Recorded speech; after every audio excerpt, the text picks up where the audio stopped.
ভারতবর্ষে একজন দরিদ্র ছেলে ছিল। সে একদিন রাতে কোরআন পড়ছিল। হঠাৎ তার কুপিটা নিভে যায় তেল ফুরিয়ে যাওয়ার কারণে। সে বসে বসে কান্না করছিল, হে আল্লাহ, তুমি আমাকে এত দরিদ্র বানালে, তেল কিনে কোরআন পড়ার মতো টাকাটাও আমার কাছে নেই। তখন তার ঘরের পাশ দিয়ে একজন মাতাল যাচ্ছিল। মাতাল তার কান্না শুনে তার ঘরের দরজায় গিয়ে কড়া নাড়ে। তখন ছেলেটি দরজা খোলে। মাতাল বলে, তোমার কি হয়েছে, কান্না করছো কেন?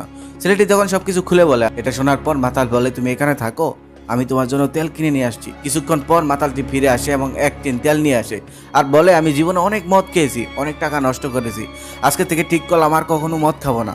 মদ খাওয়ার টাকা দিয়ে তোমাকে তেল কিনে দিয়ে যাব। পরে ছেলেটি অনেক খুশি হয় আর রাতে কোরআন পড়তে থাকে। ওই রাতে আবার মাতালটি হঠাৎ করেই মারা যায়। মারা যাওয়ার পর সকালবেলা কেউ তাকে জানাজা দিতে চায় না। মাতাল বলে কবরস্থানেও জায়গা দেয় না তাকে মাটি দেওয়ার জন্য।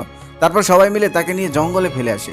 একদিন চলে যায়, 2 দিন চলে যায়, 3 দিন চলে যায়, কিন্তু তার লাশ জীবজন্তু খাবে তো দূরের কথা, একটা মাছিও তার লাশের উপর বসে না। 4th দিন রাতে ওই এলাকার 3 জন আল্লাহওয়ালা লোক স্বপ্নে দেখেন যে ওই লোকটিকে জানাজা দিয়ে মাটি দিতে হবে। পরের দিন সকালে তারা ওই 3 জন একসাথে হয়ে লাশটিকে আনেন, গোসল করান, জানাজা নামাজে দাঁড়ান।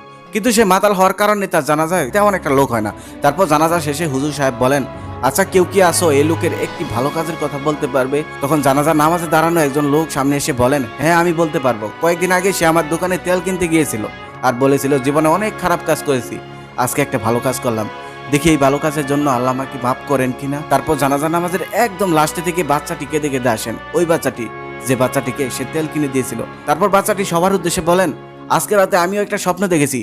সেই স্বপ্নে আমি দেখেছি যে আমাদের প্রাণপ্রিয় নবী হযরত মুহাম্মদ সাল্লাল্লাহু আলাইহি সাল্লামের সঙ্গে এই লোকটি জান্নাতে প্রবেশ করেছেন। আসলে আল্লাহ কাকে কিভাবে মাফ করবে সেটা তো একমাত্র তিনিই জানেন। তাই পাপীকে নয়, পাপকে ঘৃণা করুন। আর আল্লাহর কাছে কে ভালো সেটা কে জানে বলেন?